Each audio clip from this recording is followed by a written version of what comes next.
জয় গুরু বন্দে পুরুষোত্তমম পরম প্রেমময় শ্রেষ্ঠী ঠাকুর অনুকূল চন্দ্র আলোচনা প্রসঙ্গে একদিন এক জায়গায় বললেন, অহংকার, অভিমান ও নিজ খেয়ালের জায়গা ছেড়ে যে প্রিয় পরমের দিকে এগিয়ে যেতে পারে সেই পরম পিতার দয়ায় অনেক খারাপ অবস্থা থেকে নিস্তার পেতে পারে। যদি তার মর্জি মতো চলে, পরম পিতার ইচ্ছা মতো চলে, নিজের মর্জি বাদ দিয়ে যে তার হয় সেই নিস্তার পায়। আর নচেত যখন আমরা সব সময় তার ইচ্ছাকে বাদ দিয়ে নিজের মর্জি মতো চলি, তখন পরম পিতার দয়া থেকে আমরা বঞ্চিত হই।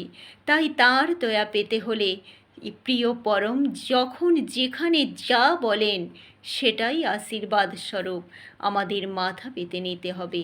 জয় গুরু।